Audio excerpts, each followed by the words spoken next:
Assalamu alaikum. Confessions of an Economic Hitman by John Perkins.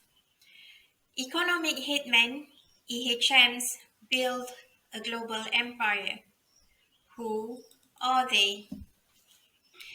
EHMs are highly paid professionals who cheat countries around the globe out of trillions of dollars.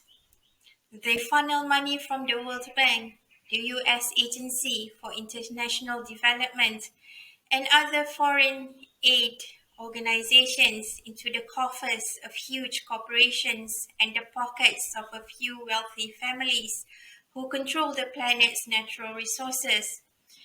Their tools include fraudulent financial reports, rigged elections, payoffs, extortion, sex, and murder. They play a game as old as empire, but one that has taken on a new and terrifying dimension. A series of coincidences led to Perkins' recruitment by the NSA. He was later hired as an economist at a private firm called Maine. Its primary business was engineering, and its biggest client was the World Bank. While at Maine, Perkins was recruited and trained as EHM.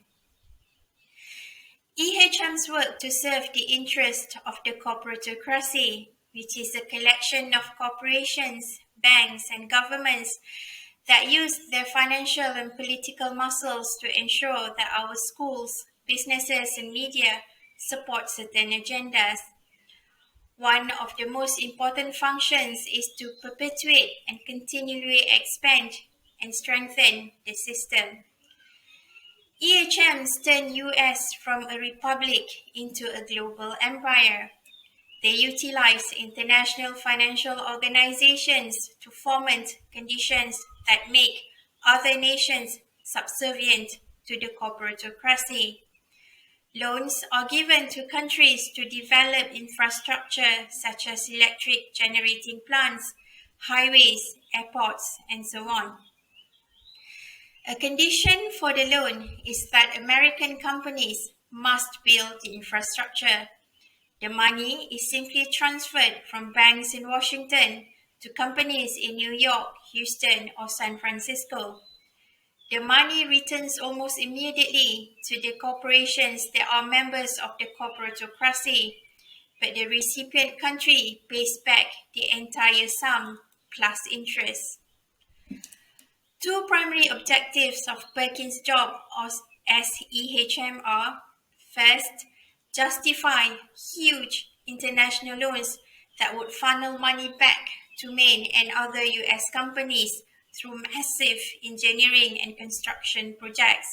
Second, work to bankrupt the countries that receive the loans so that they are forever beholden to their creditor. They then become easy targets when US needs favors. As a result of EHM's work in Ecuador, a pipeline was built that has since leaked over 500,000 barrels of oil in the rainforest. Vast areas of rainforest have fallen, wild habitat destroyed, and pristine rivers polluted. 3 Ecuadorian indigenous cultures have been driven to the verge of collapse. When EHMs fail, the jackals step in. When the jackals emerge, heads of states are overthrown or die in mysterious accidents. If the jackals fail, young Americans are sent to kill and die in a war that has nothing to do with defending their country.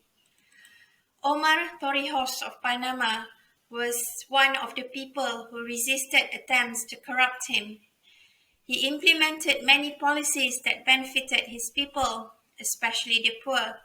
Because he contradicted the interest of the corporatocracy, he was assassinated by CIA-sponsored jackals.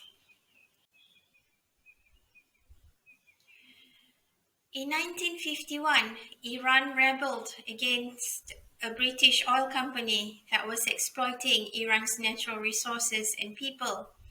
In response, the democratically elected and popular Iranian Prime Minister, Mohammad Mossadegh, nationalized all Iran's petroleum assets, which outraged Britain. Britain then sought the help of US, but both feared a military retaliation would provoke the Soviet Union to act on Iran's behalf. Therefore, Washington sent a CIA agent, Kermit Roosevelt, who won people over through payoffs and threats. Eventually, Mossadegh went down and spent the rest of his life under house arrest. The pro-American Shah Reza became the unchallenged dictator. The problem with Roosevelt's work in Iran was that he was a CIA employee. If caught, there would have been serious ramifications because he orchestrated a US operation to overthrow a foreign government. It was important that future operations do not implicate Washington. The solution: US intelligence agencies would identify suitable EHMs who would then be hired by international corporations. The EHMs would never be paid by the government. They draw their salaries from the private sectors. If caught while carrying out their dirty work, the blame would be on corporate greed, not American government policy. After the 1974 oil embargo ended, Perkins was assigned to Saudi Arabia. His mission was not to burden the country with debt, but to find ways to make sure a large amount of petrodollars find its way back to US. In the process, Saudi Arabia's economy would be more intertwined with and dependent on US economy. Saudi Arabia would then become more sympathetic and integrated into the US system. The goal was to maximize payouts to US firms and make Saudi Arabia increasingly dependent on US. The Reagan and first Bush administrations were determined to turn Iraq into another Saudi Arabia. There was a strong EHM's presence in Baghdad in the 1980s. The fact that Saddam was a tyrant did not matter. After all, US has tolerated and supported many tyrants. Iraq was not just about oil. It was also about water and geopolitics. The Tigris and Euphrates rivers flow through Iraq, meaning that Iraq controls the most critical resources. By late 1980s, it was obvious that Saddam wasn't buying into the AHM scenario, causing much frustration to the Bush administration. Saddam played into Bush's hands when he attacked Kuwait, giving Bush a justification for a military action. The rest is history. The work of EHMs to build a global empire for the corporotocracy has inflicted suffering on many people across the globe. While the few rich families become richer, the poor become poorer and driven into poverty. This book will change your perception of the world and what goes around you. The next time you read or watch the news, you'll start questioning what is being fed to you by the media.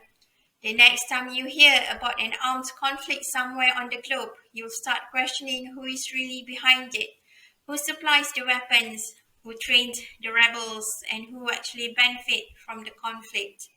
Your world will never be the same again. More information is in the description, along with a link to an interview with the author.